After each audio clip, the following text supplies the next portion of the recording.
So that's right now Rookie of the Year. Right now Cy Young for the AL. Dude, that's crazy. That is crazy. I'm just saying, like winning 2 awards. No, I'm not. I'm not saying your take is No, absurd. I know. He's so good. That's the insane part. Like, what's the ERA? 1.9 now. Like, no, what I think it's low 2s now. But he leads the AL. Low 2s. He leads the AL as a rookie. And this is the same guy that coming out of spring training, you're thinking about, oh, Garrett Cole is not going to be pitching to start the season. He's just going to be the 5th starter. Look, I know we're having a whole Yankee segment right now. I'm sorry, guys. But listen, he was going to be just the 5th starter, get some spot starts. Yeah. Just do his thing, and then kind of bounce back and forth between minors and majors. Exactly. And you see how he's pitching. And you had Nestor Cortez, who was coming back from the injury last year. You thought he was going to be. Had to come back from a terrible 2023. I know we just so stupid. Too much. And now we got Marcus Stroman pitching Marcus Stroman's pitching good. It's so insane that the pitching rotation without Cole was one of the best. And we're about to get Garrett Cole back tonight for his debut against the Orioles.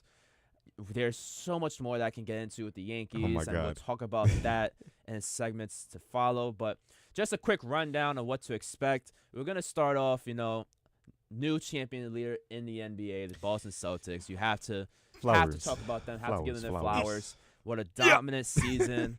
Just no one could stop them. That's the best words I can say. No one could stop them. Near perfect basketball. Near perfect postseason. It's insane. We're gonna follow that up, going to the ice, talking about the Stanley Cup, Florida, Edmonton. They're having a really good series, and at the end of the day, it started off pretty bad for Edmonton and for McJesus. Florida goes up 3-0, and you thought the series was going to be a sweep. We're going to talk about Game 6 happening Friday night, I believe. In Canada. Going back to Canada, going back to Edmonton. And that environment's going to be loud. Jumping. If you saw Game 4 in that series, the environment was just insane, and there's nothing more you can say about it. And then after we go from the ice, we're going to do a little boxing. When we have Madi on the show, we have to talk about boxing. And, if you want to give your little snippet right now, what comes to next with boxing, I'll let you do your thing. Of anyone in the world, this side of Canelo Alvarez, when you talk about pay-per-view stars, guys who draw eyes to the sport, both casual and die-hard fans, Gervonta Tank Davis is the answer, and he's much more than just a pay-per-view star. There, I say, ladies and gentlemen, Gervonta Davis is one of the best fighters of all time. We're going to take that hot take into that segment, and I'm going to let Madi take over, because when it comes to boxing, there's no man that I know that knows boxing more than this fine gentleman to my right. Thank you. When I say Davis is box star, though, come on, box office. You're right. That is someone that, as a casual, viewers listening at home, if you don't watch boxing, watch Tank Davis. Watch what he's doing it's not a nightly basis, but when he fights, glue your eyes, because I'm telling you, it's going to be a great, great match. And then, of course, we can't leave off base. We're going to end off the show talking Mets-Yankees. I know we just gave a little snippet of the Yankees in the intro, but you can't forget about the Mets, right? The Mets have been pretty solid. Not even solid. I'm going to say they've been probably the best team so far in the league in the past week. Riding a 7-game winning streak, and now they're in Texas. They just continue doing what they're doing. And who would have thought for the Mets that their rally cap would have been a little purple man? Name the Grimace. Yeah, it's wild. Wild. Who would have thought that a Grimace would wake up the Mets? That's what they needed. They didn't need P. Alonso. They didn't need Francisco Lindor. You know what they needed? A man throwing out the first pitch. A purple man. And now that's the face of their team right now. But we're going to get into the show. So much to talk about. When it comes to sports, you have the best two right here, co-stars that I can Good name. talk. Yes, sir. when we return from break, though, we do have a new champion leader in the NBA. We will discuss the newly crowned Boston Celtics and their historical season. And I'll catch you back.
Welcome back to One-on-One Nightly.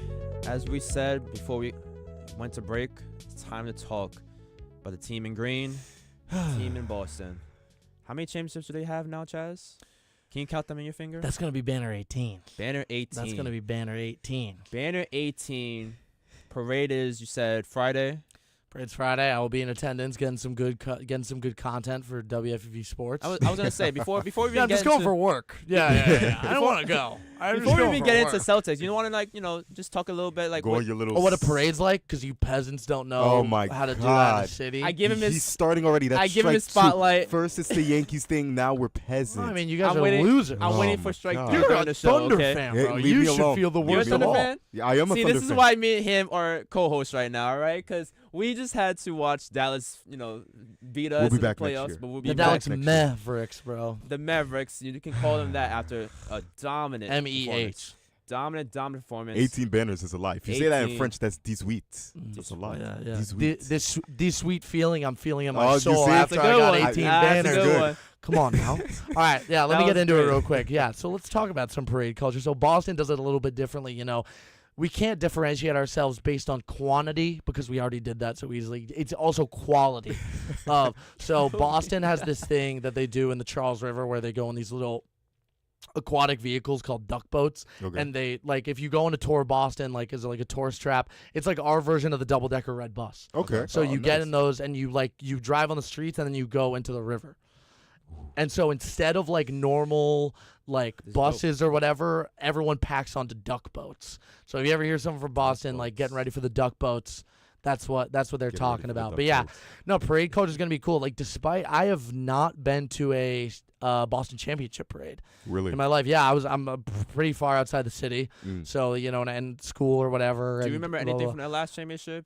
08? 08, yeah. Yeah, I remember that's what kind of got me into basketball, Okay. I guess. I went to I didn't go to any of the playoff games, but I definitely saw some games that season. And yeah, I mean that was a special feeling. Kevin Garnett, my favorite player of all time. Yeah. Super cool, but Not a lot of people say that. Boston is they get a lot of flag in there. It's the most hated city, I would say. One of the most hated cities When from you New come York to, and when you and- come to and- Fordham and you live in New York. Maybe not New York. even here, bro. Yeah. Everyone hates Boston. Everybody. The NBA as a whole hates the Celtics, and I just think that Nah, you can't hate there's a Celtics. lot of. I think what championship and sports. It's not like it defined the city forever. It's really only in the last 20 years. Yeah. Yeah. Bruins had a curse. The Red Sox obviously had a curse. But they were also good. The Bruins were also good for a very, very long time. They've yeah, had way good back though, Yeah. way back. Like They Bobby even Orr. have good teams recently, but you see But- Boston but- and- Bruins and can't do anything The in Patriots playoffs, were the joke of the NFL for forever. Really, gonna the be only tough. team that Before Tom won a Brady. lot in the city was the Celtics. Yeah. So I feel like even with the success of the Patriots and the history of the Red Sox and the romance of the Bruins, it's always been a Celtics Always town. been the Celtics. Always, yeah. Because they are the ones that have the most success. 18 banners. They won in the 60s. They won in the 80s, and they're winning now.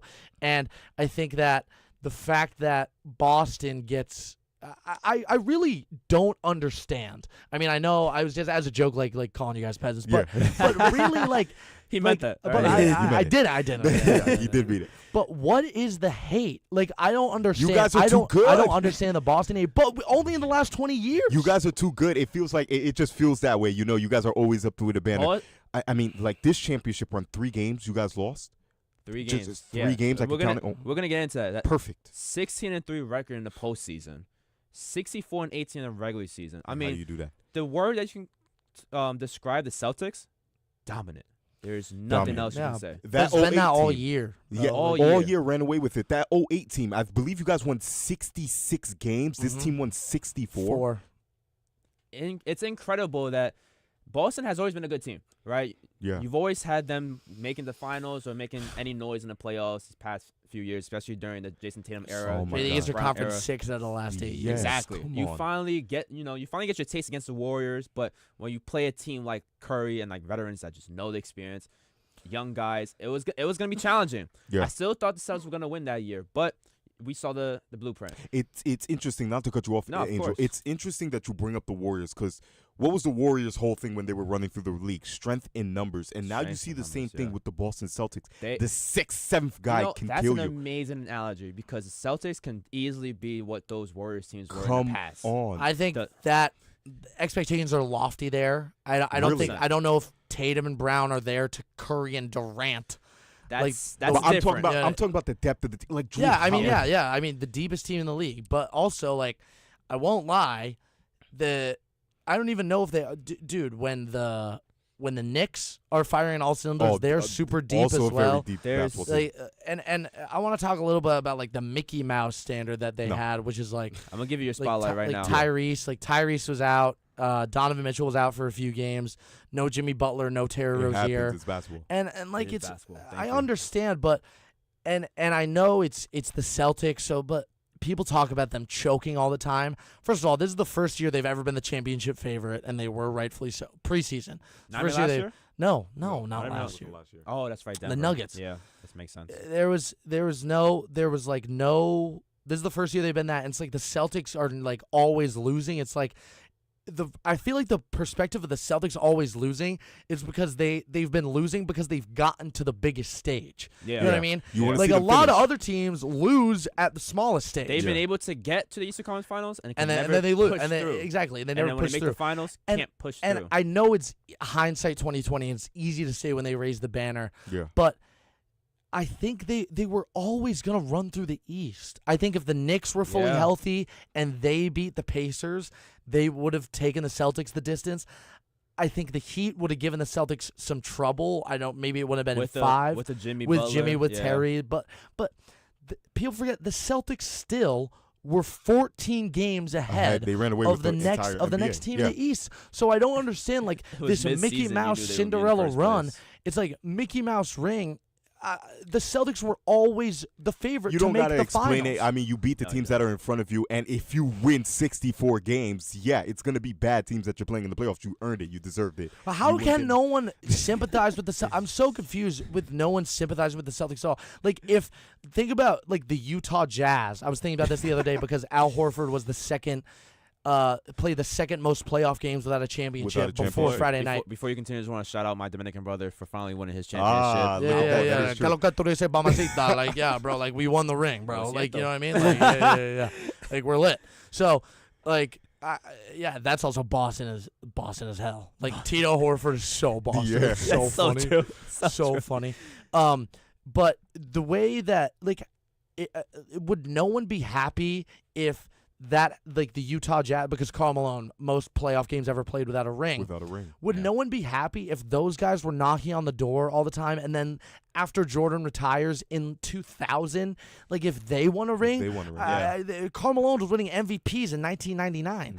I just don't understand the fact that, like, why are the Celtics not, like, they I guess they were how, like, when did it go from, like, this scrappy team with Kyrie, and people didn't hate the Cavs. I mean, we wanted to beat them. The Celtics did 100%. because they blocked them. But Yeah. the league as a whole, even though LeBron gets the most hate ever, wasn't like, I hate the Cavs. The Warriors, even when they were only hated because of their winning. But people, I think that's the reason that's why. the reason with Boston. I think it Yeah. got to a but certain this is point. their first I think it championship. got to a This is point the where first time they were ever favored. You guys were so good that it's almost like the 49ers in the NFL. Like, the 49ers have the best team top to bottom, man for man, and it's like, when are you going to win? Like, we understand That's that you so guys are going to true. run through everybody, but That's so just true. that So you would extra hate a inch- 49ers Super Bowl? I would love No. a 49ers Then Super why Bowl. are the That's- Celtics hated? There's a lot. There's a You lot guys of are too good. fans. You should have done this before. This should already happen. You can say the same thing with the Niners.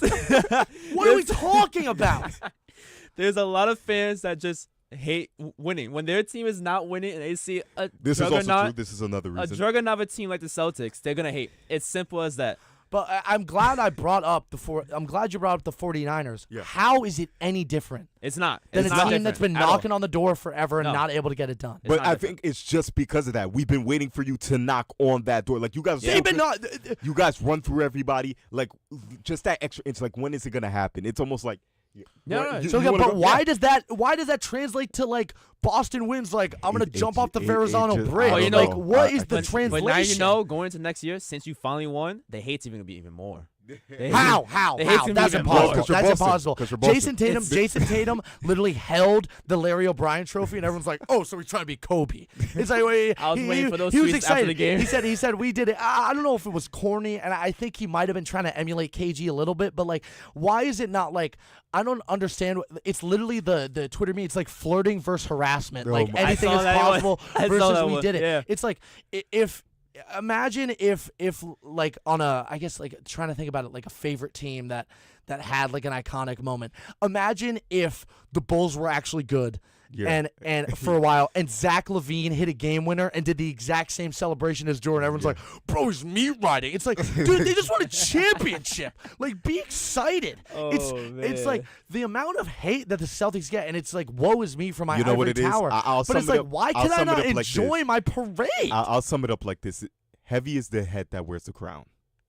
I think that's. But we just got it at the store. Well, heavy is the head that wears the crown. You just got it. When the Nuggets won the championship, you had guys in like Bismarck, North Dakota that were like celebrating like they were Jokic's family. I think it's and it's like when the Celtics win the championship, that same guy who like doesn't have 3 teeth to rub together is like getting on Twitter like, oh, the Celtic, because he barely has thumbs because he like doesn't know how to work a phone. I think it's a Boston thing. We are going to clip this Chaz rant about the Celtics. Why am I not allowed to enjoy my championship? You're going to enjoy it. This whole week, you're going to enjoy it. And then after the Parade Friday, you're just going to have to hear it again. I'm sorry. Yeah. I'm sorry that's the case. But I gave you a spotlight. Let me talk to the fans and let them know how Boston even got to this road, right? So, Game 5 happened. It was a blowout. I mean, I expected a closer game from Dallas. Your season's on the line. You have to win, right? But then you kind of saw in the second half of that game, Luka and like, when players were just not making their shots, you kind of saw that they gave up a little bit. What I will say about the one Mavericks win is this. Mavericks, you know what you're going to get every single time from them. How they won I believe I saw it on Twitter. This guy drew up a diagram. How does Dallas beat you? They get their corner threes and they get their lob threats. Yeah, 100%. That's why Tim Hardaway was such a big, I believe he hit 5 threes in their one win of this. Like, I thought he was going to be a bigger factor in going in. I thought Kyrie Irving was going to be a bigger factor. Because I talk about New York sports, I talk about New York sports. I talk about the best point guards that have come out of New York. Kyrie's kind of the tri-state area, and I thought he would ball, especially because he has championship experience, and we did not get that for a couple games. I believe it was the first 2 games in the finals we didn't get that. You didn't really get that. I'm sorry to cut you off. You didn't really get that the entire series. Oh my God. Kyrie had one game of 30 points. Game 3. But even in Game 4, I mean, they blew out the Celtics. And the Celtics stifled them offensively. But even in Game 5, in a game that you have to win to get back to Dallas, he had 15 points. Sorry to like take the mic again. Do your thing. Go crazy. This is your segment. I think that the only unexpected blunder from the Mavericks was that Kyrie regression. I think that something I always knew was going to happen is, not to that degree, that those Luka blow-by stats, shout out like 2024 where we can have advanced stats like that, where the highest rate of blow-by, it was over 50%. That means over 50% your man is beating you to the paint. Beating you to the basket. Getting a piece of the paint. And with the Celtics, you can't let that happen. And I think it's not even like the Celtics' depth where that killed the Mavericks. It's the Mavericks like are so shallow. They are shallow. And their stars their stars also have holes in their game. Yeah. Like Luka is the second best player in the NBA. If he was an average defender, he'd be the best in my opinion. I did see him play a little bit of defense in the Minnesota series. When he let's talk about the finals where you really have to play defense. It's pure mentality that he just does not have. It seemed weak, and I think something that also needs to be criticized heavily. And I think the Mavericks, even with how shallow they are, could have exploited weaknesses in the Celtics. Jason Kidd needs to be fired. That was the Mavericks' number one problem. I'll go back to this. I don't care. I'll do this. If I could cut you off. Yeah. When you talk about matchups, you're saying it's not just good Celtics deep basketball team, everybody's killing you. You're saying it's also bad Mavericks. I thought this team was going to be able to punch above their weight because what I saw in the Thunder series was I saw P.J. Washington go off for 29 and 27. Derrick Jones dropped 20. Or 30 in that series again? I thought these guys would be able to punch above their weight, and they simply weren't. They let Washington and Gafford beat us. Daniel Gafford's finishing everything around the basket. Derek Lively's catching Tim Hardaway. Everybody's getting I'm not going to talk involved. about OKC when it's Boston's highlight. I knew they were a matchup nightmare, but I thought guys were going to be able to punch above their weight. And when you have two guys that you cannot count for, Luka Doncic and Kyrie Irving, who could kill you offensively, who can 100%. ball ringers, I thought they would make this more of a series, and they straight up didn't. Yeah, I mean, Luka is just, his mentality is weak. He's a weak-minded individual. That sounds harsh, but it's so true. He is. People it was the complete. I think I had like an offside bet with my friend, like who was gonna complain more, and we like watched we would watch most games together. It was Tatum versus Luka. Dude, Luka gives up open looks to try to bait fouls. Shea, your guy, gets a lot of flack for it. He does. At least he's getting a piece of the paint most times when he's going for it and making it appropriate. Luka will get to the paint, have an opportunity to go up. I see him because his offensive bag is so deep he can score from anywhere. Yeah. It looks like he's scared. It looks like he needs to get those points at the line. It seemed like the lights were too bright. That's where I think his head was at, is that the lights were so bright that he was like, I have to, if I'm going to get my points, I have to make them up at the line. Which I didn't expect from And Luka. also, the ticky-tack fouls that get called for him are ridiculous. Yeah. He is a worse foul baiter than Joel, Shea, James Harden in his prime combined. It's what Luka did when Luka is playing his best, it is the purest form of basketball. Yeah. He is, when like Luka is playing at his best player in the NBA when he plays his best. When he's playing at his most toxic, it is the worst form 100%. of Deep South 100%. AAU with corruption. Did you see? I just really Bum, you know what I mean? Like, Did you see? I want to watch that. Did you see Luka Doncic? I believe he missed a shot, or the offensive set didn't form. He was sat on the floor. What happened? Boston went out in transition. It was a Sam Hauser 3 because two had to pick up the ball, and they didn't pick up the trailer who hit the 3, Sam Hauser, because they were playing 4-on-5 essentially because Luka was back. When are they not playing 4-on-5? I was just going to say, that might be just one highlight that happened during the series, but that practically was happening every single game. It was 4-on-5 basketball because Luka, as great as he is, foul baiting was his issue. It's like he prioritized getting on the line and trying to get the foul. Anytime he drove, even during his shots. And when you prioritize trying to get the foul, you forget. The shot. You got to hit the shot. You got to hit the shot. You forget that you got to go back on defense. Yeah. And you're just hurting the team overall. Play basketball. Play basketball like how you're doing. And Luka, we know how great he is. He can give you 35 and a triple-double every single game. And that's practically what he was trying to do. But when you care about the fouls so much, you forget about the rest of the team. And now they like are going to follow you. Yeah. It's worse. It's like worse. Harden It's jumping so under worse. Clay's I thought legs. Joel Embiid was bad during the Philly series in the first round. At least he actually gets fouled. Dude, Luka's fouls are not fouls. Luka, he would just throw his body at you. But back to what I said about Jay continue. Kidd, who has more time in the league than Joe Mazzulla at the helm of teams. The youngest head coach to win a championship. Yeah, has more time. He has more experience as a player. I think that he looked like an absolute rookie. He got outcoached. He got outcoached by a guy that people criticize as coaching all the time. You had criticisms for him. I also had criticisms for him. I think everyone did. Mazzulla ball works when it's working and it fails when it fails. It's not an offense that leaves a lot of room for mistakes, which I think is the kind of coach Joe is, the sicko that he is. I love him.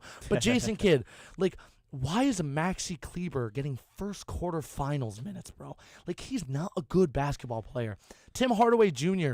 not playing when he needs to. It feels like J. Kidd would kind of only sub Hardaway in to ride if the Mavs would go on a 5-0, 7-0 run, then Hardaway would get subbed in to amplify it. You need him to get out of shooting slumps. He wasn't utilizing for that. Derrick Jones Jr., way too long of a leash. And it almost seems like he fed into the narrative that the media was putting on, which is he was letting the two-man show of Luka and Kyrie cook way too much when you have the best defensive backcourt in the NBA guarding them. they could contain Luka. Luka, in both losses that the Celtics had in the regular season versus the Mavs, Luka still had a 30-point triple-double in both, and Kyrie got over 23 in both of those games, but they were able to be contained. Yeah. Jason Kidd relied on them to break that containment. It's like the Celtics have shown you this formula before. Yeah. They've shown you that they'll let your guys cook and still beat you, and you didn't learn from those experiences. It's just like if the Mavericks, who are a fantastic team, they made it through a very, very difficult Western Conference Finals.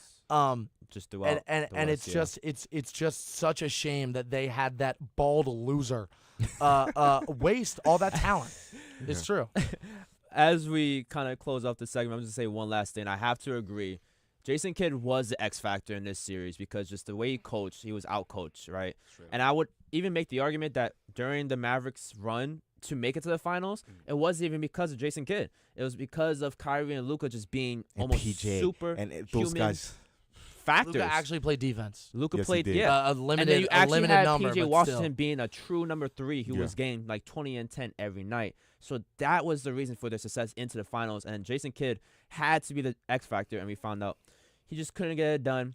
But we already know Boston Celtics, 18-time champions. If you want to catch a parade, catch a Friday. We're going to have some content, hopefully, from Chaz. He's going to have a great time there. But no, I'm just there for work. Strictly business. Strictly business. He's not even a fan. Actually, before we go, what are you gonna wear? You gonna wear a jersey? I'm gonna wear the shirt that I got at Game 1. Oh, fire! You got Boston because everyone. That's the We Want Boston chants. Well, you got it, and now you got a parade shoved down your throat. Wow. So from here, from the court to the ice, we have Game 6 upon us. Ooh. As Mick Jesus and Edmonton are not ready to go home yet. We're gonna talk about that series and more when we come back.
Welcome back to 101 Nightly.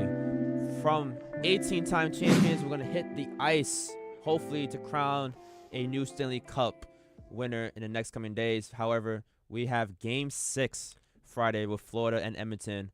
And let's just talk about it. Florida leads the series 3-2 as we head back to Canada. Game 5, everyone expected Florida to close it out, especially when you saw the first 3 games of the series. Florida goes up 3-0, and Edmonton is on the brink of not just being swept, but being embarrassed. Yeah. And game 4 was just the environment. If you're not a hockey fan, I'm going to tell you this right now. Start watching hockey postseason highlights. Oh, my God. Go, and if you can go to a game, go to a game. Watch it live. Watch it live. Watch Game 6 live. If you saw Edmonton's environment, the arena for Game 4, it was unmatched. And you saw in the results an 8-1 blowout. You don't see blowouts in hockey. You don't see 7-point differentials. Yeah. So for them to blow out Florida the way that they did was just insane. And then we go back to Florida, and it's a 5-3. I'm going to consider it 4-3 because the last goal was an empty netter. But for Edmonton just keep on fighting back and just bring it back to their hometown for Game 6, it's just been an amazing series. something. Yeah, I mean, huge Oilers guy. Huge Oilers guy here after the Bruins got eliminated. I hate I was the about to say, Panthers. like, what happened to the Bruins? Now I'm just a huge McJesus guy.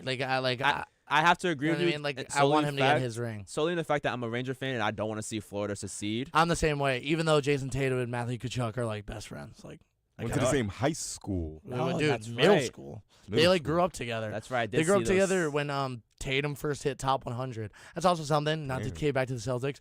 Brown and Tatum used to have room together on like 4 separate camps, like ABCD, EYBL, Under Armour, Elite, like all those. Like they were always happened to be roommates. Look at the parody. Then they get drafted So if you together. didn't figure out in the beginning of this show, All right, so it's gonna be a heavy Celtic. No, whatever. So we're not gonna stop talking Boston. I just want to mention, not the only flaw, but like I hate that Tatum has been like, yeah, Kachuk, and it's like that dude literally like broke your city's heart so many times. So true. So, this game, I think if a team is gonna do it, it's gonna be Edmonton, and this was just a Connor McDavid masterclass. Yes, it was. The 2 assists, there were the 2 goals, the 2 assists, 4 points.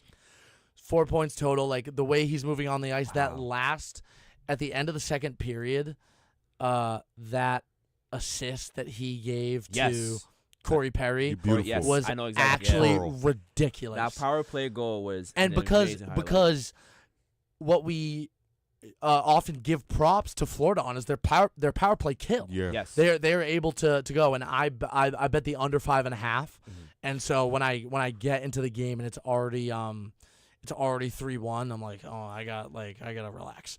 Well, if you're a betting man, I will say Edmonton is heavy favorites for Game 6 to take it to Game 7. It's a microwave team. Bet the over just too. to throw this out. Bet the over. I If think it's at the- 5.5. I think The 5.5, over yeah. always hitting. Overs. I thought it was due to fall, and I was wrong. Speaking about overs for all those betting people, not to go back to basketball, but if you bet Luka overs for his points throughout the series, you would have lost. You would have Yeah, lost all of them, everything. because he was Never always hit- he was always never at hit the 31 over. and a half. Yeah. Never hit the over. But we're back to hockey, So- right? Back to the ice. So I think that this shows a lot of resolve from Edmonton. I really like what I saw. I like what I saw from Hyndman and Bouchard too. I think that 3-headed demon of Edmonton. Hyman's shorthanded goal to start off the game alone was really good.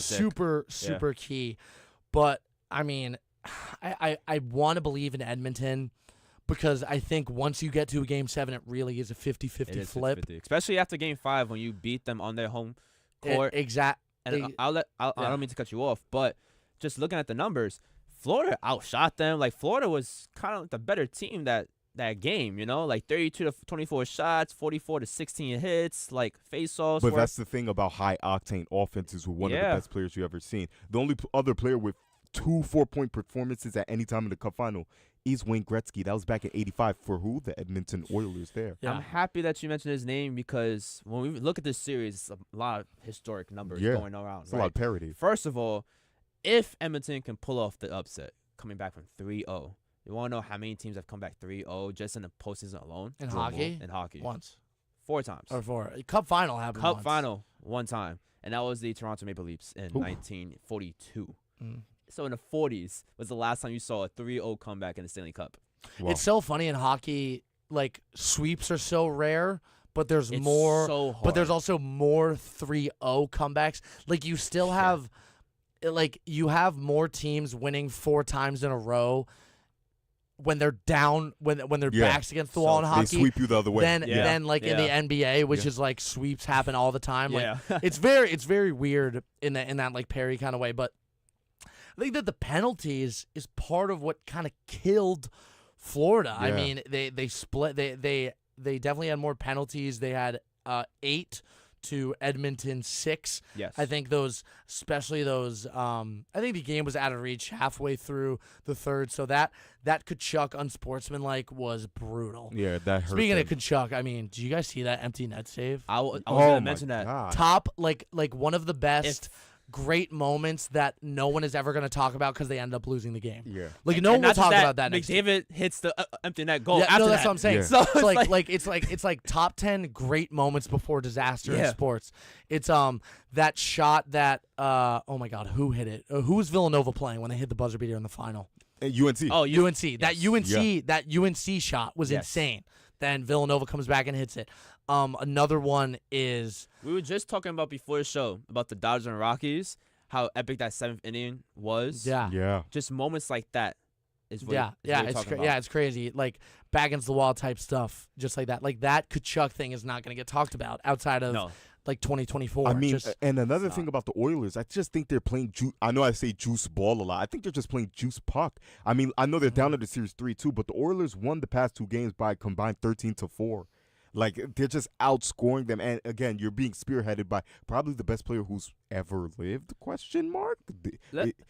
Like, I definitely think if they are able to come out with this series, I think he's going to get the Conn Smith trophy. Like, I think that's going to be Connor. Let alone that. Let's just talk about McJesus real quick. Yes, I said McJesus because that's how Connor his postseason run good. has just been. 3rd person in NHL history, postseason history, to score 40-plus points in a single postseason. Come on. And you named the man before, Wayne Gretzky. He's 85. the one with the record, 47 points in 1985.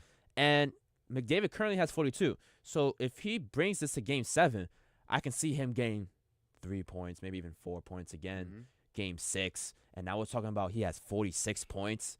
Game 7. About to break Gretzky's record. Bring Edmonton the trophy after being down 3-0 when no teams do it. Like, there's so much history going around with this series that it's just, that's why you love hockey. That's why you love Stuart postseason. Skinner as the I was literally about to say that. I got to give a shout out to Stuart Skinner. Oh my God, do your thing. Beginning of the year. Everyone's like, we got to get this guy out of the net. And then like it gets the seasons rolling around. Edmonton doesn't really have the option. Yeah. And then playoffs roll around, and this guy is playing on his head. Out his mind. And he's playing better than Barkov. He's definitely. I mean, 100%. in their wins, They're both Barkov let in 8 goals. Like, or Bob. Bobrovsky let in 8 goals. I'm pretty sure he did leave early that game too. So Bobrovsky, I mean, those empty they've netters both been pretty good goalies. I don't know. Bobrovsky, probably the best so far in the postseason. 82% save percentage is pretty good, but I mean, like, if you're in the Cup final, especially, dude, if you're a Bobrovsky, you're playing in the 90s. You got to play in the 90s. You have to. What's crazy, 82 is good, but that's in hockey, you need to be like a 90 to 95% save percentage. That's great. What's crazy about how the Oilers are playing versus the Panthers is that Florida is known for just peppering you endlessly. Yeah. They're getting the more shots on goal are on the side of the Oilers. Yeah. So the Panthers, they look so in control of the series in the first 3 games, and they just in games 4 and 5 just seem like they're losing their set. It's like they forgot how to play hockey. They're not playing Panthers hockey. Yeah. They're not. They're not playing Panthers hockey. We've talked about the Panthers all season long and the postseason. Their depth was the reason why they've made it so far. That's why they've been so dominant. Yeah. For Edmonton, they don't have the same depth, not even close, but they have 2 superstars who are like superhuman performers. Really right? a 3-headed monster there with Lemieux and yeah, of course. But with McDavid being who he is, we forgot about the other star that they have with Leon Draisaitl. Yeah. He's not done anything the entire series. He's not even on. Just 2 points this series, and in the 2 wins that the Edmonton has, 0 points. So McDavid is doing all of this literally on his own. So imagine if he can start playing too, and you just have both of them at their all-time best for the last 2 games. I feel like there's no way Florida wins in that scenario. But what Florida has to do, their depth has been pretty good. Where are their stars now? So now their stars are lacking. Pulling it together, which is why Montour, Kachuk. Exactly. Which is why I wanted to bring up another name for the Oilers, Chris Noblack, the head coach. Yeah. He got in here after, I believe it was Jay Woodcroft who got fired in November of last year. Yeah. And, I mean, he pulled it together as much as you could as a first-year head coach, 46, 18, and 5. They finished second in the Pacific Division, and they've just been riding it out through the playoffs. So, again, you're going to have to pull it together for Game 6, which I do believe that they're going to win. But then I do believe Edmonton is going to win. For the Oilers. Yeah. Okay. So I believe they're going to win Game 6. I believe it's going to be I believe the next 3 games, 2 have already passed. I believe it's going to be 3-3 as we go into Game 7. I want to see how he pulls together his Edmonton squad for a final game. And real quick, let's just talk about Game 6. It's happening Friday night on ABC. Please check it out because I'm telling you it's going to be a good one. What does Florida need to do to close out the series? What does Edmonton need to do to keep the series to 7 and go back to Florida? I mean, I don't know if Who it's is as that simple as stopping Edmonton. Like, I don't know. Again, like Chaz said, they're getting peppered the other way. We've seen that McDavid can't be stopped. So no matter what you do, if you're Florida, you're not stopping him. But what you can do, you can stop the rest of the team. But even when McDavid's going, he's been able to get everyone else around him to work with him. I know, dude. He had 100 assists this year. It's insane. It's insane dude, how that great pass he is. That I still am not over. You're that. still thinking about that it? pass that he had to. That pass he had to Corey Perry. Like the way he just diced up a Florida defense that's known for not letting you get to spots like that.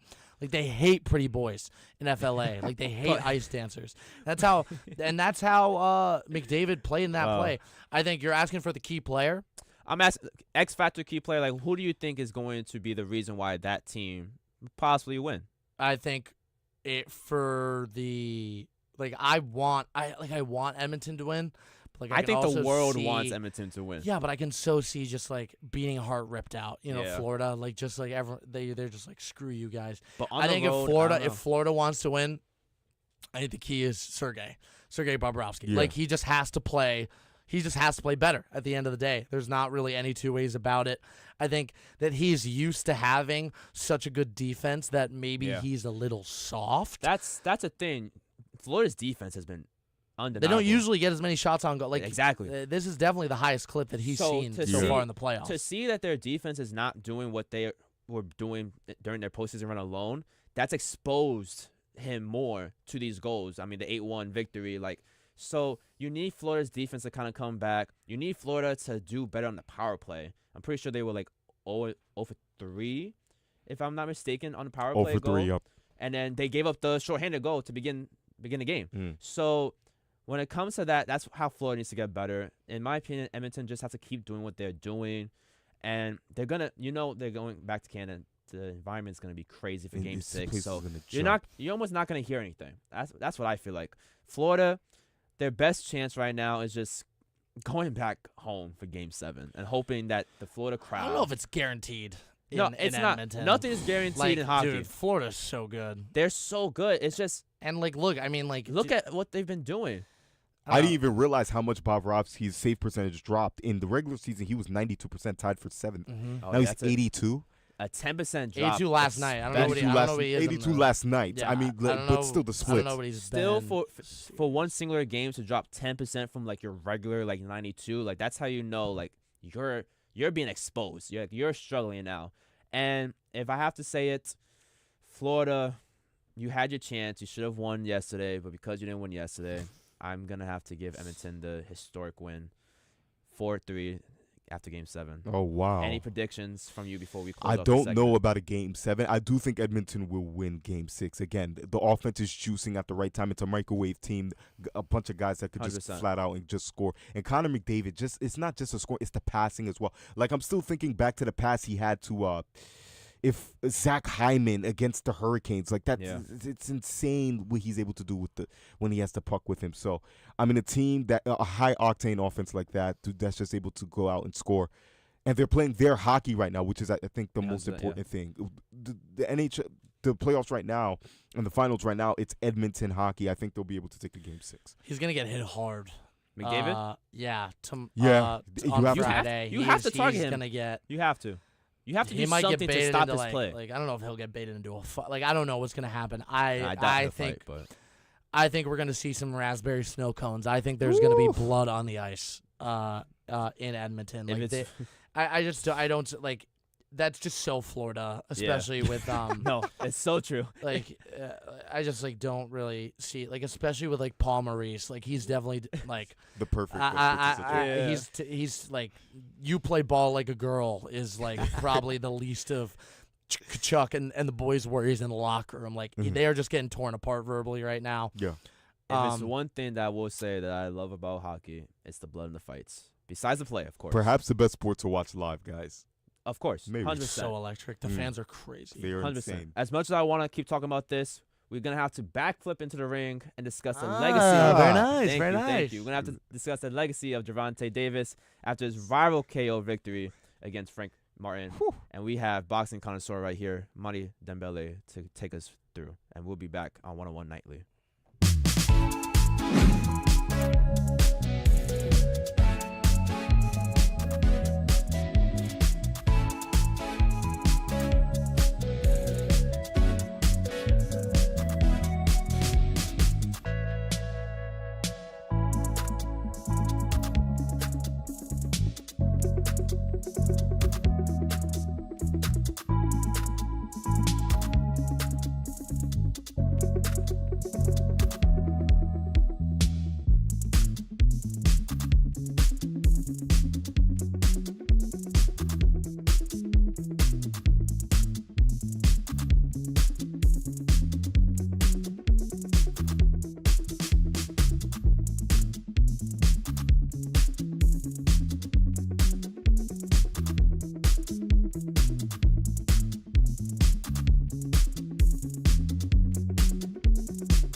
Welcome back to 101 Nightly. It's time to talk a little fighting, a little boxing. All right, we went from the basketball, we went to hockey. Let's get into the ring now. What we're gonna talk about, Gervonta Davis. Oh my God, you're literally like shaking. He's shaking, right? Like this shaking. is the moment he's been waiting for. He's like, we don't talk about boxing enough. Basketball, hockey. No, it's coming back boxing. It's coming back. Ladies and gentlemen, boxing is not dead. It never died, and it's here to stay. It's here to stay. Clip that quote from Madi himself. We're going to talk about Gervonta Davis and his recent fight against Frank Martin. Undefeated WBA lightweight champion, 30-0. I mean, 8th round knockout. If you saw the fight, please watch the highlights because that was insane. Now, it started off slow, but that's the kind of guy that Davis is. You know, like if you looked at the scorecard, it looked like Martin kind of had his thing going. Very nice earlier on. Once it got to the 4th round, it was Davis all the way. He was just playing with his food. He was just toying with him. I mean, it started from the press conference alone. And I'm going to let Madi go off right now. But we talked about it a little bit before the show. He had the upper edge from the press conference. Yeah. My God. So Please talk about it. Let me start from the beginning. From the moment that this fight was announced, it was perfect. Showbiz the Adult. Go check him out on YouTube. Oh, yes. It was beautiful. Because you look at a guy like Frank Martin, and it's the first guy, really, that wasn't tailor-made for Tank. I understand it's a Leo Santa Cruz, and that knockout was insane. And there was an Isaac Pitbull Cruz, both great fights. But those were, the sentiment was, Gervonta Davis doesn't fight slick black fighters who are nice off the front foot or who are good off the back foot. Here comes Frank Ghost Martin. And it's the first fight you go, oh, yes, Gervonta, what you got? We know you beat all these guys. You fought Shushu Carrington in sparring. You fought Dev in sparring. You fought Shakur. Here you go. What you got? And he cleans his clock. He throws the lead hook, the rear uppercut, and then tags him with the left to send him to the canvas. Ladies and gentlemen, when you talk about the sweet science of boxing, when you talk about the complete fighter, the sweet science and then a knockout. He could box you up and then who put your face on the canvas. Gervonta Tank Davis is in a short list. Not the pound for pound, because I understand pound for pound takes into account activity and belts and stuff like that. But there's Terrence Bud Crawford, best switch hitter since Marvin Hagler. There's Naoya Inoue, who's done everything overseas. He could box you up and beat you. And then there's Gervonta Tank Davis. Ladies and gentlemen, he is one of the greatest fighters of all time. I mean like Sugar Ray. I mean like Ali. I'm talking Joe Louis, Henry Armstrong, Sam Langford, Harry Gerb, Ezra Charles, Charlie Burley. He's Archie Moore. He's like that in terms of skills. There's so many names being thrown out there, and then like Willie Pep, Jack Johnson. You don't even think about it. Roberto Duran, marvelous Marvin Hagler, Tommy Hearns. Somebody calm this man down. Benny Leonard, ladies and gentlemen, Gervonta. Trying to get the fire extinguisher right here. He's away from Floyd Mayweather, so he's free to call his own shots. He's his own man. It's not so much about the business; it's just about knocking people out. Gervonta Tank Davis. This side of Canelo Alvarez. You talk about two pay-per-view stars. It's Saul Canelo Alvarez and it's Gervonta Tank Davis. Ladies and gentlemen, he is here to stay. Just a little bit more, about Davis, about the fight, right? This was his first fight in, I think we talked about like 400 plus days. He's been to jail. It's been tough. Yeah, so there's been a lot going on with him on the personal side. And he even admit after the fight, like he wants to take some personal time to kind of get back into it. So you're telling me about Davis, who had an 8th round knockout and wasn't even fully 100%. So imagine him at 100%, right? Like it was just an incredible fight. I myself has not watched so much boxing, but we've talked about before. He's box office. If you have not watched boxing, start watching now, because if Davis is headlining your pay-per-view, there's a lot. Thank God for the PBC. Thank God for PBC. At 135. Come on. Yeah. At 135. Come on.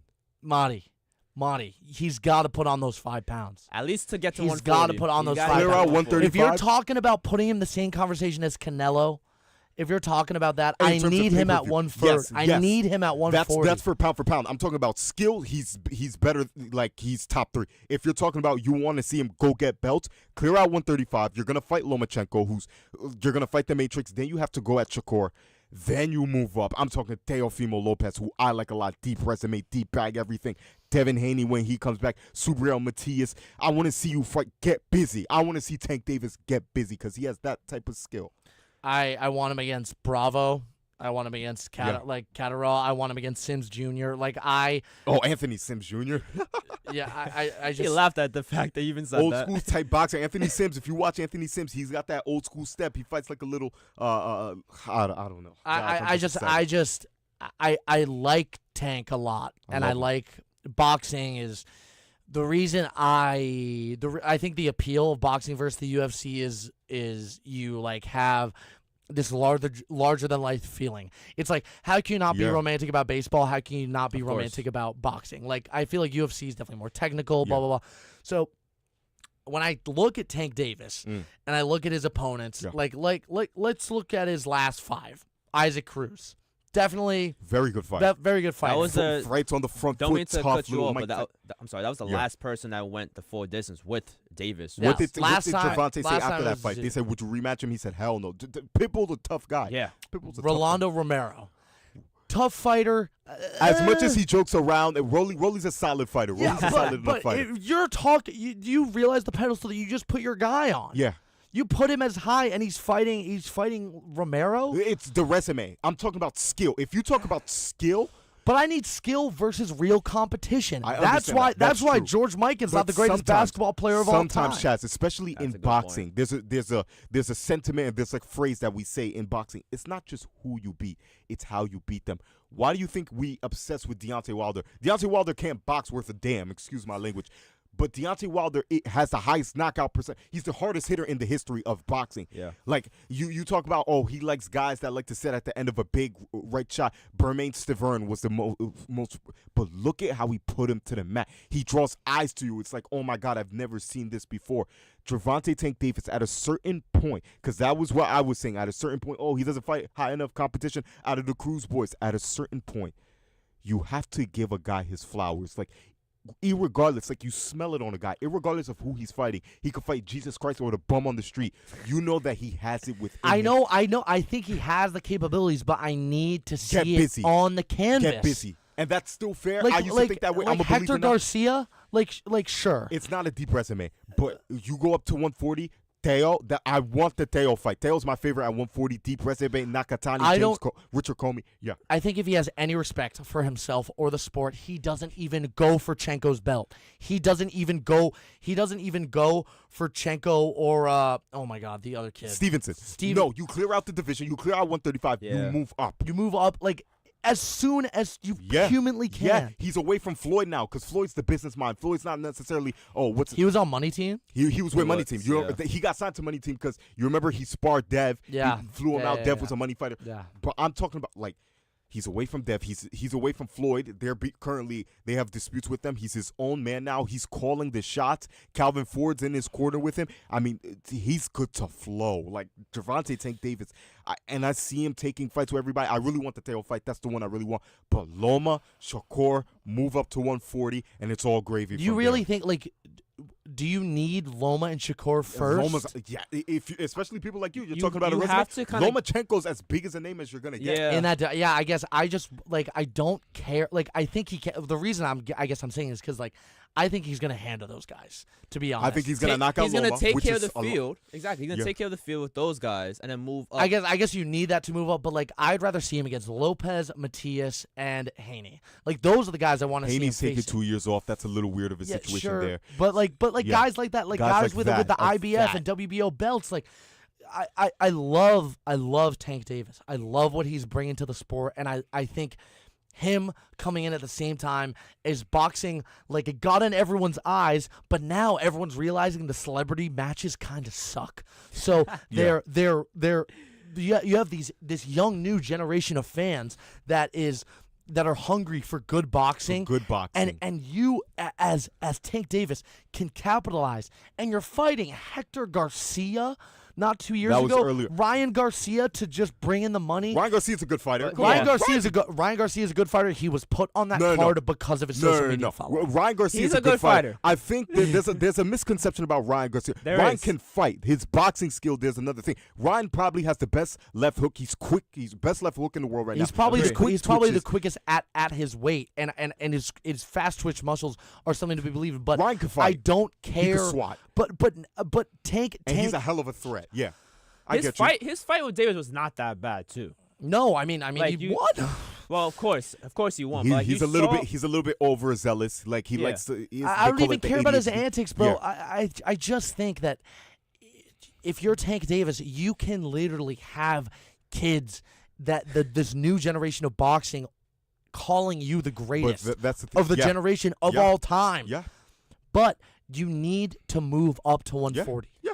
It's 5 pounds of everything. Yeah. It's 5 pounds of everything. He's going to move up. And I just want to bring up the question now. We talk about him moving up 5 pounds to 140. If he gets to that point and he starts fighting people at a different weight class, can he eventually, and if he's not now already, can he eventually become the face of boxing? Because we talk about all the fights and everyone he's taking care of at this weight class. Chaz just brought. I mean, I'm sorry to cut you off. No, I'm so please. like Chaz just brought it up. He's the pay-per-view.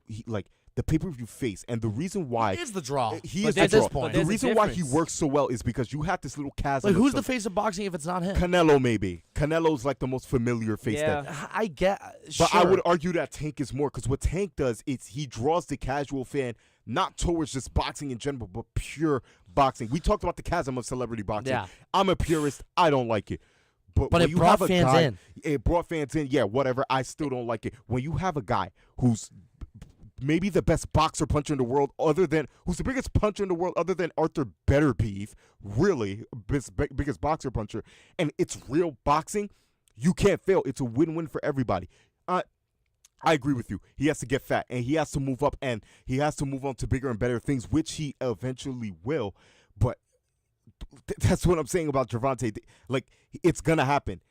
He's calling his own shots. Now, it's almost like what happened with Mayweather. When Mayweather bought himself out of Top Rank for $750,000, went on to his own promotion, and he was able to do whatever he wanted. It's the same thing with Gervonta Tank Davis. He's the biggest name in boxing. He's sweet science and a knockout. You want more names? Tony Canzonori, like Mickey Walker, Rocky Marciano. Like, this is what Tank Davis is. He's the highest level of boxing possible. I'm excited. I think he is too. I think he's the highest level. I just can't want tell. him to. I want before I'm ready to even before I'm even allowing him to get in the same sentence as Canelo. What? I need 140. What? Dude. There's no one in it, like the level of competition has been. That's how good I think he is compared to Let's all do the other. Let's do all this the in other basketball talk. lightweights. Luka Doncic, when he first came into the league, never had a single playoff. Let's say never had a single playoff series in his life, but you could smell it on the dude. Like, oh, when he gets to the playoffs, he's gonna ball. He's gonna murder everyone. It's the same thing with Gervonta Davis. It's not just who you beat; it's how you beat them. If you knock a guy out and you clean his clock, like, you could just smell it on a guy. Oh, look at him. You want to bring it over to UFC? Anderson Silva, fast track to the title. Islam Makhachev, fast track to the title. Because just some guys, they're just dogs in their heart. And in a sport like boxing, which attacks the human spirit probably more than any other sport, because not everyone's an NBA player, not everyone's an NFL player, but everyone's a fighter. You recognize when a guy got heart, and you recognize when he's a killer like Gervonta Tank Davis. Again, it don't matter if he's fighting Jesus. I need to see it on the canvas. I need to see it on the happen. canvas. I need to see it on the canvas. Just wait. I need to see it on the canvas at 140. It's gonna happen. Bet. I feel like we're about to have our own boxing Let's do match. it. Let's do it. At Let's 101 do it. nightly. We're about to have a little Chaz versus Madi real quick. You'd wash me. Oh as my God. much No, I can't fight. I have a weak left hook. Like, I've been at El Maestro's gym. Shout out to El Maestro's gym. Same expose your gym Miguel weakness now. Cotto trained at. But I have a weak left we hook. could have set this up. Why you have to I expose can't the fight. weakness? That'd be I'm real fat, I'm celebrity out of weight. boxing. Exactly. That's real celebrity boxing if you want to talk about it right now. A little WFUV boxing Right match. now, I'm 5'11", fighting at a heavyweight division. So, like, I don't really know if we need. You'll to be set up okay. a boxing Everybody- match. You'll be okay. We'll get the specifics. We'll get the contracts and all that signed. But as much as I know, Madi, you want to talk more about boxing, we do have to cut it short. I'm sorry about that. But when we come back, Tank Davis. it's time to hit the field, and we're going to discuss the surging Grimace Mets and the AL East leader, New York Yankees, when we come back.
And we are back, one-on-one nightly. We just had an amazing segment on boxing.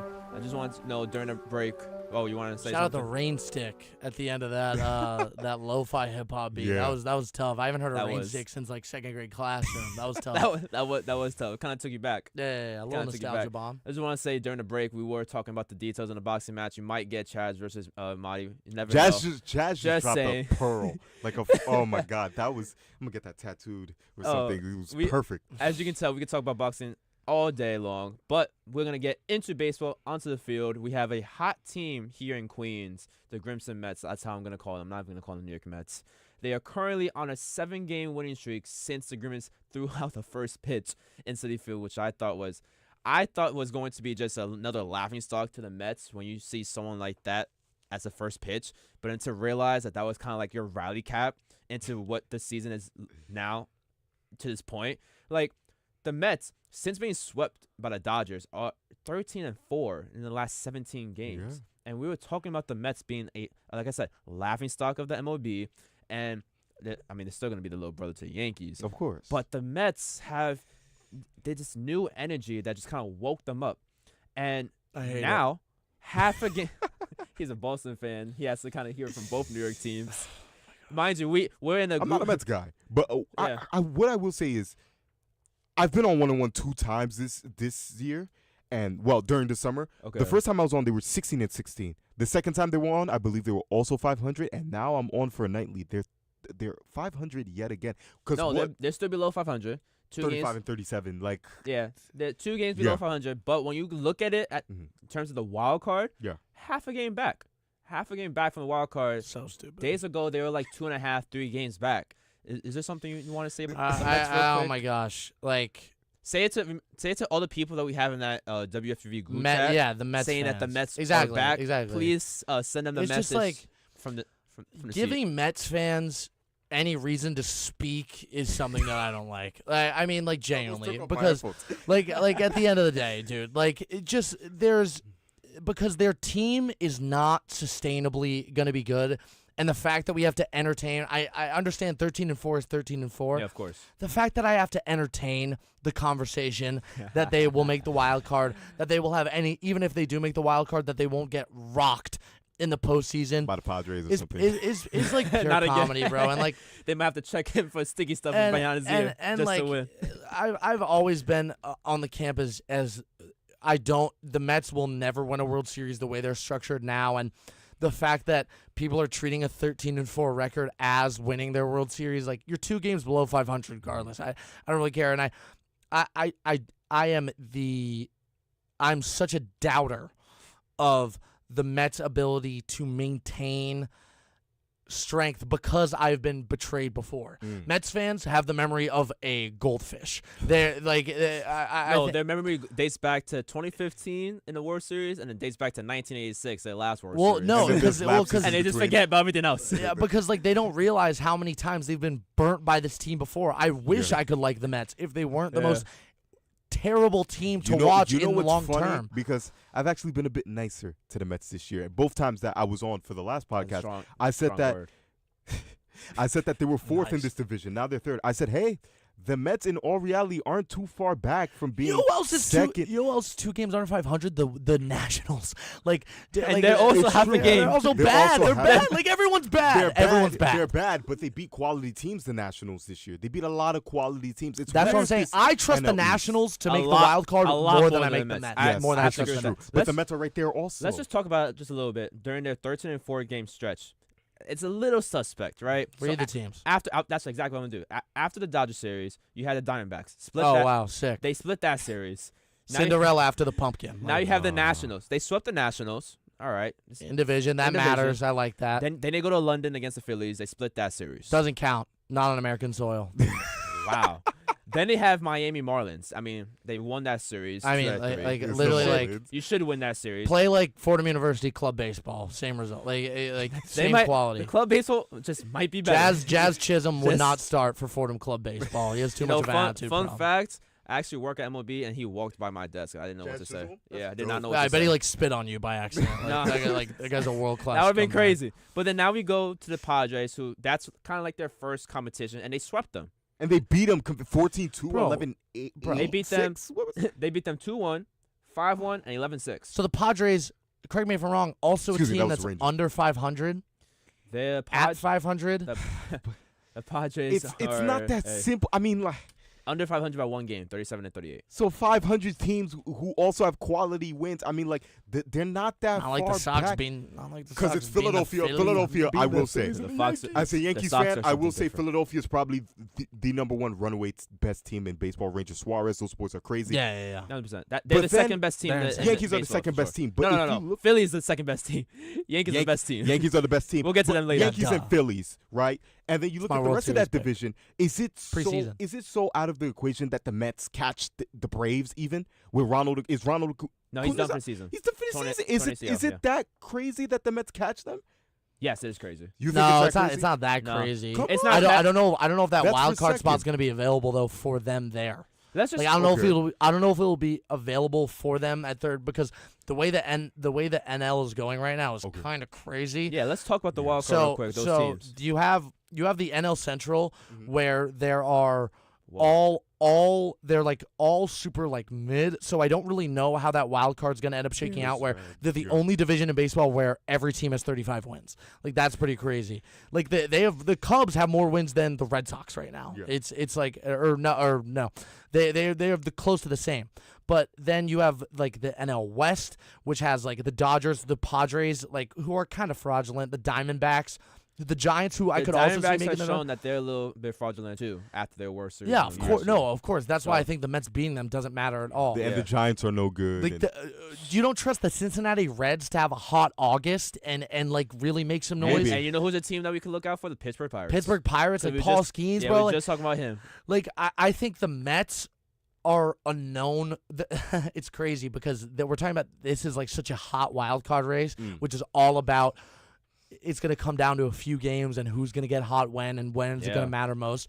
The Mets are the only known quantity I have as a team that always disappoints me, which is why I don't trust it. And that sounds unfair I when feel they go bad for the when they Mets go fans we 13 and have. 4, but how many times? I know you guys are Yankee fans, so from an outsider perspective, Yeah. being in New York, because I physically will get sick if I buy into the Yankees. So buying into the Mets is the only local option, and just having been burned so many times, month in and month out, series in, series out, it's just. I know I've been burned before by the Mets. I'm not going back to my toxic ex-girlfriend. I'm not going back to the New York. Starling The Marte's batting Mets- a The 2.8. Mets are. Polar Bear 15 home Yeah. runs. It's like Brandon Nimmo RBIs 40. That's the thing. And Lindor rose his average now. I think he's like 238. Alonso's rising up to 240, but he leads them with home runs. Marte at 280. JD Martinez has been like we're doing not his talking thing. about Yeah. like the Cubs and the Mets have the same amount of wins, and we're not talking about like the Cubs. But, Whoa. but given the division, Yeah, I don't care, bro. But like okay, quality of wins. No, Like but- no. What I think It's your true. argument is valid. Not to like The your argument- ability to yeah. make the wild card. I agree. But in terms of is this sustainable? they're gonna get smacked. Exactly, They'll I meet don't the, They're care they'll gonna about probably come meet the back Padres. to. No. Yeah. Is this sustainable for the rest of the regular season? No, they're gonna That's come what I'm back to saying. reality soon. If the Cubs I'm can sorry, have Mets the fans. same amount of wins as the Mets right now, Yeah. after the Mets had to go on a heater to get there, then why would I trust That's fair. a team that I think is so bad in the Cubs? Why would I treat them any differently than I? And I'm talking as a like an average baseball fan. Yeah. As a Met fan, a Met fan with ball knowledge probably doesn't think the Cubs are very good, but they trust They them secretly are good. more. They trust the Mets more than they trust the Chicago Cubs. It's Like valid. you have to figure out how it makes sense. It's the same with like the Reds, who are also a team that like I said they could get hot, and I think they could, just like the Mets did maybe later in the year. But if I'm a Mets fan with MLB knowledge, I trust the Mets with the same amount of wins more than I do the Cincinnati Reds a or the weird Chicago Cubs. No. Exactly. Look at the rest of the teams. so right? they're back. Like, what are we talking? They're not. I'm sorry, group chat. You heard it first. They're not back. I'm sorry. They're gonna come back to reality, right? Yeah. You have the Diamondbacks and Cardinals right now as the 2 and 3 in the wild card, but again, they're one game below 500, so anything can happen there. Like every team from the Diamondbacks to the Cubs, 36 and 35 wins Yeah. in the wild card. You're telling me that a below 500 team is number 2 in the wild card in NL? Anything can happen.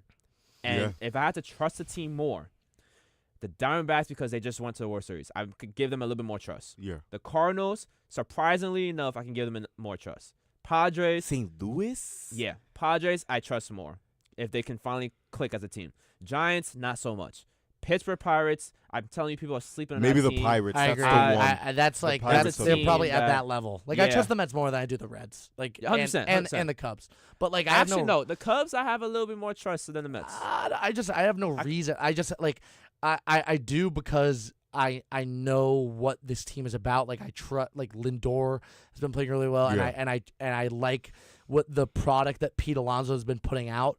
That's the only reason is because Yeah. like I just don't think Ellie De La Cruz is gonna personally will them Oh, no. to a Never. wild card spot. So maybe I do, but I don't think like the Mets right now are in the exact same category for me as the Chicago Cubs and the Cincinnati Reds. Yeah. And I think there are Met fans that would say that's outlandish, and I couldn't disagree more.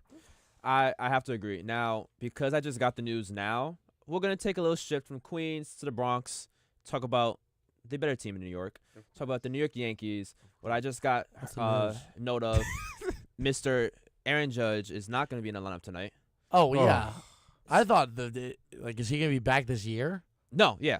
So he came back. A fastball to X- handle like X- that. X-rays and CT scans did come back negative, so there was no fracture. But we do have to wait for the swelling to come It's down. just a stinger. You And know why probably- this scares me? Because this is how it always goes. We're the best team through like 80 games, and then IL just Well, like right- a firing well, squad. right- No, that's different. right It's like, now this is it's- different than when he ran into the Dodgers outfield and like broke his entire leg. That's true. Like he just got hit by a pitch really hard in That's true. an area that's not like. I think he'll be fine. He'll be fine, unfortunately. but this He will these be are fine. like the But crumbs of Aaron how it Boone started. did just say that True. he's going to be day to they day. dip, so, and then you guys get hot in September, and then you lose. all right. See now This he's- year's different. Now he's hating. This year's So different. as I was saying, Boone did say Judge is going to be day to day, so he's not going to be in the lineup tonight. You probably won't see him the rest of the Orioles series, and probably you might see him in Atlanta, maybe not. But right now he's going to avoid the IL stint, which is good news for the Yankee fans. But on the other side, more good news for the Yankee fans. They have their reigning Cy Young, Garrett Cole, pitching tonight, his season debut after he was shelved on the IL to begin the year. And for the Yankees, a team that you thought their pitching would be terrible without Cole, has been the best pitching rotation in the league. I don't know if it's still true that they lead the league in ERA, maybe first or second right now. But to get Garrett Cole back is a huge factor that people need to realize. And if Garrett Cole is even a shelf of his Cy Young year, if he's even comparable or close to it, the people that we that have now, and Heel and Rendon who bounced back, Stroman Luis who's Gil consistent, It's just Cortez is on and off. Just Oh pitch my him at God. home, and Cortez is an ace. And hopefully Schmidt comes back and does what he was doing, because he was another breakout star as well. There is a lot of hope in the pitching rotation with Cole coming back. first in ERA, There you go. first in BAA, There you go. 1.6 WHIP. It's insane. Quality start 33, which is tied for sixth. You go on to the other side, 378 runs. That's first in the MLB. On base percentage is second. Slugging percentage is third. Batting average is eighth. I mean, the offense is peaking, and the defense, the pitchers are getting them out of there. I went to the Mariners game earlier in the season. Oh, I did Luis too. Hill. Oh, you did? Yeah. I believe it was it the last game? I want to say it was the first game of that series. Luis Gil, JP Martinez, get out of there. Ty France, get out of there. Like we talked about the pitcher because Nestor Cortez was coming back from the injury. Garrett Cole, our Cy Young, has been out, and here we are with another Cy Young and Luis Hill. Yeah, it's crazy that Luis Hill months ago came out of spring training, and we thought he was just going to be the fifth starter who was just going to get some spot starts and not even like be in and out of the minors and majors, depending on when we ever needed a pitcher. But he's possibly the rookie of the year this year, and also the Cy Young. Surefire. It's insane that he leads the AL in ERA. And even in Fenway, a series that New York had a terrible success him. at, I'll give you that. Boston's been doing good, but we're not going to talk about Boston. They are still third, but at least they are above the 500 mark finally. Yeah. I feel like Boston has always been like 500, below 500. Like they The couldn't figure it out. gatekeepers, like And the then they dancing finally, right now. yeah, they finally got over the Hudge because they've been pretty hot. But even in Fenway, like Heel didn't have his best stuff, and he still 5 innings and was able to help the Yankees win the only game they did in Fenway. And it's just things like that when the pitching is right and then you have someone like Soto and Judge to lead the top of your lineup. Oh, you want to talk about 2 and 3? Talk about the leadoff guy, Anthony Volpe. He's an all-star this year. I wouldn't say he's an all-star. What? I'm sorry, because you have Bobby Witt Jr. and you have Gunnar Henderson, who I believe have Gunnar than him. Gunnar, Baltimore. Forgot about him. Yeah, I mean he's been pretty good as a shortstop. So I would say Volpe's like the third best shortstop in the AL, in the league, however you want to say it. So it's gonna be tough seeing him in the not just All-Star Volpe. game. I'm sorry, not just No, the it's 1, okay. 2, and 3. Big G in the middle has been like as a designated hitter has been really good. Glaber Stanton, has been really good. Glaber 2 time games out. I went to. I'm sorry. Glaber, Whoa, Glaber, I'm sorry. No. As a Yankee I'm fan, tired I of the- can't no. even agree. I will say the 2 games that I went to, Glaber homered in both. All right, so we need you to go to more games. Yeah, Because yeah. Glaber is the Glaber reason doesn't why we have a lost. lot. Glaber. Not the reason, but he's one of the reasons why we lost in against LA. That's Glaber at his lowest because there's this general been- sentiment It's that been all year. He's been pretty low. No.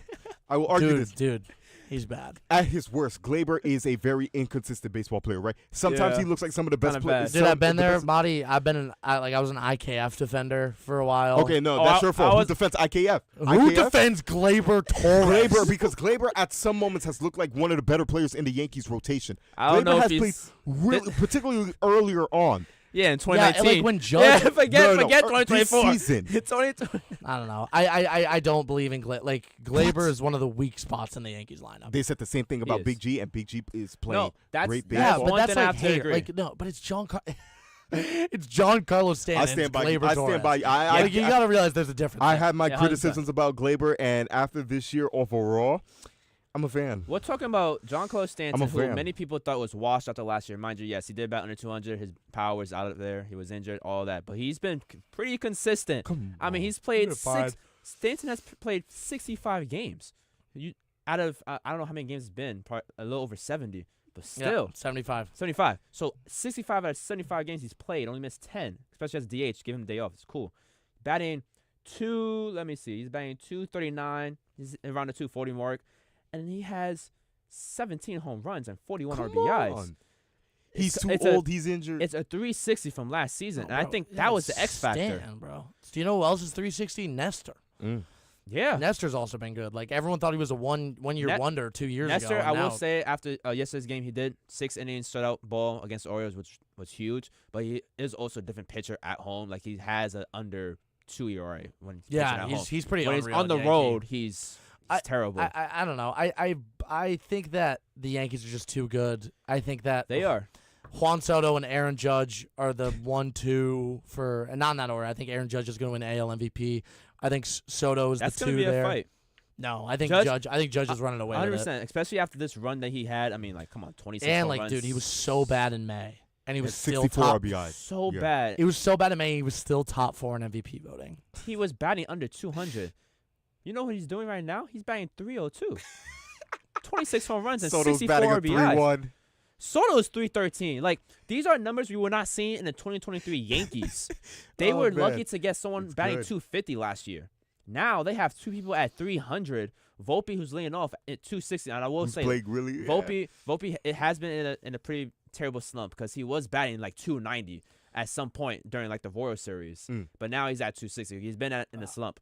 But it's to say that I could argue that the Yankees have the best 1, 2, 3 in their lineup in the league, not just the AL. Yes. And we can compare them to like the Dodgers, who were just in town with Ohtani, Can I speak about that? Betts, Dodgers series? and Freeman. Yeah, of course. But in general, I don't see another team who's lining up 1 to 3 with the Yankees. And I'll let you talk about the Dodgers right now. This is a Dodger series where you didn't see Luis Hill much. That first game told me everything I needed to care. I don't care about the 11-3 blowout that the Yankees suffered. I was sadly in. We went into that extra game, but- innings, and up until that point, they couldn't get a hit. It took Ian Hamilton, who's having a solid year for the small reserve role that he's playing. And it took Hernandez. And yeah. it took Hernandez. We stifled Mookie Betts. We stifled Shohei. So, record-wise, it's not even close. Yeah, I know. Like, give the Yankees more credit. Like, of course, I'm going to say that as a Yankees fan. Give me all the credit in the world. But give us more credit for at least hanging in there that first game. And that first game really told me what I wanted to see out of this Yankees squad. And after that, I said that we're probably going to get fat. The Boston series happened, and I was like, oh, wow. But I still think the Yankees coming up are still going to get fat off of the schedule that they have. Yeah. Like, we could run away. If we won 120 games, I wouldn't blink. I think 120 is a little bit of a stretch. 100 games for sure is the expect for. I mean, that's the expectation for the Yankees. The 100 games. I mean, we're talking about the Seattle Mariners won like 116, 18 games. You think the Yankees can set the record this year? They're not gonna. Yes.